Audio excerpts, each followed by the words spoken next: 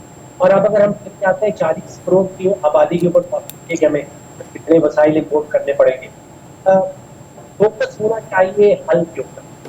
اور بنگلہ دیش سے اگر ہم سیکھنا چاہتے ہیں تو دیکھیے ہمارے یہاں کوئی 2+ گروتھ جو ہے پاپولیشن کی آبادی کی وہ 2.4 2.6 قاعدے نمبر بتائے جاتے ہیں. بنگلہ دیش میں 1% پہ پہنچ گئی. بنگلہ دیش کے زمانے میں پاکستان کا حصہ ہوتا, اب 1% پہ پہنچ گئے ہیں, ہم 2.2+ پہ بیٹھے ہیں. تو ایک چیز ہم سکتے ہیں وہ یہ ہوا کہ بنگلہ دیش معاشی طور پہ بااختیار کر دیا. بہت ساری خواتین جو ہے وہ انڈسٹری میں کام کرتی ہیں, خاص طور پہ گارمنٹ, اور اس کے نتیجے میں وہاں پہ جو فیمسائٹ ہے تو ہم نے دیکھا کہ وہ بڑی تیزی سے گرا ہے. بالکل. تو ایک ہے کہ ہم پاکستان میں اپنی خواتین کو تعلیم دینا ضروری ہے, اس کے بعد پھر معاشی طور پہ اب بات کرتے ہیں اور اس کا نتیجہ یہ نکلتا ہے کہ فیمسائٹ چھوٹا ہو جاتا ہے. تیسرا پروگرام ہے, کوئی 590 ارب روپے کا بجٹ میں ایلوکیشن ہے. اگر اس کو کنڈیشنل بنا دیا جائے کریں گے چھوٹی فیملی ہو تو ان کو زیادہ جو ہے وہ ٹھیک ہے. خالد فاروقی صاحب ابھی کچھ دیر پہلے رضی صاحب اس بارے میں بات کر رہے تھے کہ پاکستان میں رہنے والے جو ہیں, اگر میں کہوں تو تقریباً بہت ساری دہائیوں سے, تقریباً 4 دہائیوں سے جو ہیں افغانی جو یہاں پہ مقیم ہیں, اب ایسا ہے کہ یہاں پہ آ کے ان کے بچے بھی پیدا ہوئے. اب وہ بچے جو ہیں وہ ابھی بھی اپنے آپ کو پاکستانی نہیں کہلواتے ہیں, وہ ابھی بھی اپنے آپ کو افغانی ہی کہلواتے ہیں. کیا وجہ ہے کہ ان میں وہ جذبہ پاکستان میں رہتے بھی ہیں لیکن پاکستانی کہلوانے پر بھی ان کو شرمندگی ہے, وہ جذبہ ان میں محب وطن جو ایک انسان میں ہوتا ہے وہ ان میں نظر نہیں آتا ہے؟ اچھی بات ہے, اگر وہ پاکستانی نہیں کہلواتے ان کو پاکستان سے نکال دیا جانا چاہیے. یہ تو کسی بھی اسٹیٹ کا حق بنتا ہے اور پاکستان کی اسٹیٹ کو یہ کام بہت پہلے کرنا چاہیے. تو لیکن ان کو سر قانونی ڈکلیئر کیا گیا ہے. قانونی, وہ کوئی قانونی نہیں ہے. پاکستان کی ریاست نے بہت بڑا ظلم کیا ہے ان لوگوں کو پاکستان کی آبادی کا حصہ بنا کے. ان لوگوں کو ان کا پاکستان کی سوسائٹی سے کوئی تعلق نہیں ہے. میں یہ کوئی غیر انسانی بات نہیں کر رہا، کوئی ایسی بات نہیں کر رہا جس میں کوئی انتہا پسندانہ سوچ ہو، بلکہ کوئی بھی ملک جو ہے ایسے عناصر کو جو کسی مخصوص حالات کی وجہ سے اپنے ملک کو چھوڑنے پر مجبور ہوئے ہوں اور دوسرے ملک پہ آ کے آباد ہوئے، جب وہاں اس ملک میں حالات جو ہیں نارمل ہو جاتے ہیں ان کو واپس بھیج دیا جاتا ہے۔ یہ بین الاقوامی اصول، بین الاقوامی قانون ہے۔ دوسری بات جو آبادی میں اضافے والی صرف پاکستان کی بات ہے، یہ محض کو پاکستان کا مسئلہ نہیں، بنیادی طور پر یہ جہالت کا مسئلہ ہے۔ آپ اپنے پڑوس پہ دیکھیں، بھارت میں آبادی بڑھانے کی ایک لہر ہے، وہاں پہ کہا گیا کہ ہم چائنا سے بڑا ملک بننا ہے ہم نے، سو انہوں نے اپنی آبادی بڑھا لی، لیکن وہاں ہیومن ڈیولپمنٹ کتنی ہے؟ جتنے برے حالات انڈیا میں ہیں اور ہم سب جانتے ہیں، ویسے ہی حالات پاکستان میں ہیں۔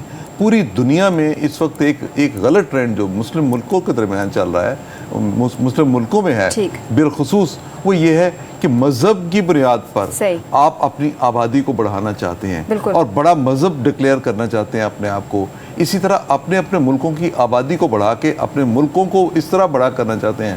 بھئی آپ کو کون نہیں جانتا کہ سویڈن کی، ڈنمارک کی، ہالینڈ کی، یہ اسکینڈینیوین کنٹریز دنیا کے سمارٹسٹ کنٹریز ہیں، لیکن ترقی میں، ہیومن ڈیولپمنٹ میں وہ کہیں آگے ہیں۔ آپ کی پر کیپٹا انکم ہے ہی نہیں۔ آبادی کو کنٹرول کرنے کے لیے اقدامات کی ضرورت ہے، جن میں سے مؤثر کمپین کرنی چاہیے سب سے پہلے، تو اس کے بعد سب سے پہلا جو اقدام ہے وہ غیر ملکیوں کی واپسی شامل ہے۔ اس کے ساتھ ہی پروگرام کا وقت ختم ہو جاتا ہے، اجازت دیجیے، اللہ حافظ۔